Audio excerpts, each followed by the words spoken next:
Papers are continuing to focus on the situation in Ukraine. Florence, take us through some of the papers. Well, it's getting a lot of attention on the front page of a lot of papers. So let's start by looking at the international New York Times that talks about the split that's widening in Ukraine. So those divisions between pro-European and pro-Russian Ukrainians, especially in the region of Crimea in the southeast. We saw pro-Russian armed men storm the local parliament there yesterday. It's also on the front page of the Wall Street Journal today that says that Ukraine is roiled by challenges coming from the east. And all this comes in the context of Russia ordering 150,000 more troops to move immediately into a state of combat readiness. So a lot of papers are saying that Vladimir Putin is flexing his military muscle. And in fact, there's a cartoon in The Independent of Vladimir Putin flexing his muscle, and you can see on the left there that sweet, cuddly Sachi bear mascot turning into a very scary Kalashnikov-wielding bear. And I don't know if you can read it there, but there's a heart tattoo that says, Putin hearts Yanukovych. And several papers have been critical of the Russian president today, haven't they? That's right. I pulled out two editorials. The first one in the Wall Street Journal, if we can go back to that paper, talking about the Crimean war games. And it says that the alarm is ringing in Crimea, and none less than peace in Europe is on the line. According to this article, the U.S. and Europe can no longer have any doubt about what Putin's intentions are. Basically, he's trying to move to carve up Ukraine if he can get away with it, according to this article. This paper says that the Kremlin is not only testing Ukraine, it's also testing the West. And basically, Putin saw that the West and the U.S. And Europe, rather, didn't really do much when when Russia invaded Georgia in 2008. Now, The Guardian also says that there are clear lessons to be learned from that 2008 war between Georgia and Russia, but lessons that Kiev should learn as well. Kiev has to tread very carefully, as must Russia. It's time for cool heads, not fanning flames, says The Guardian. Well, Flo, as you said, it seems nobody's happy today. In the US, Republicans are criticising the way that President Obama is dealing with the situation. That's right. The Daily Beast says that several Republicans are very nostalgic about the Cold War, as surprising as that may be.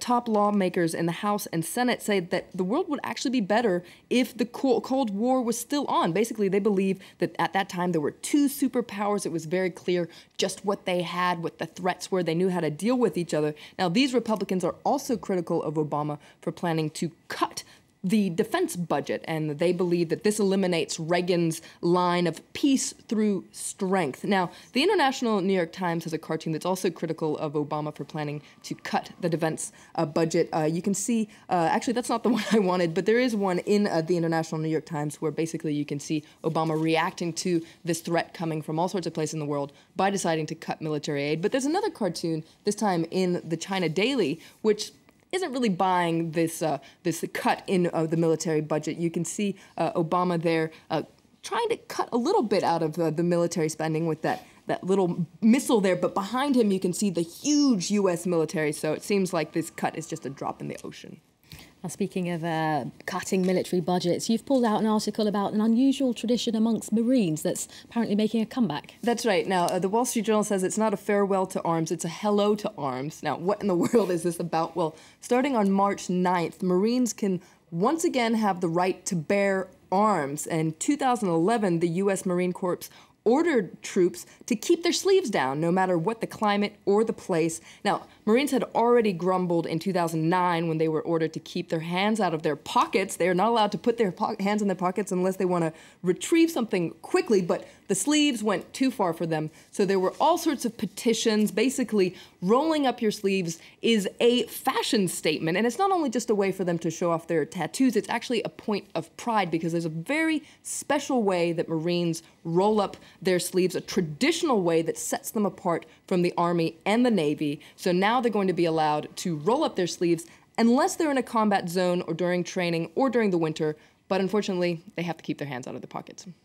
All right, and just finally, what's America's best-rated restaurant? Slate reports that the result is actually quite surprising. That's right. Now, this is according not to professionals, but to foodies, customer reviews. And, well, it's not a fancy pants place. It's actually a little shack in Hawaii. It's called Da Poke Shack.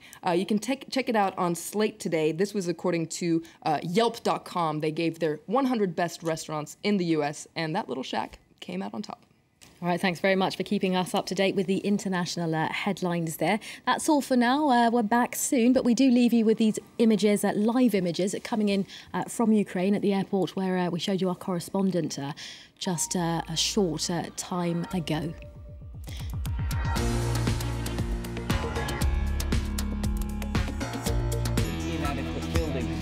Luanda Revisited.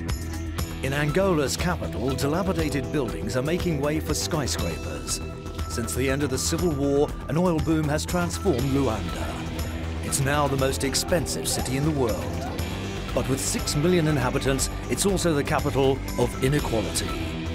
Where is all the oil money going? Why is the boom benefiting only the few? Luanda Revisited on France 24 and France24.com.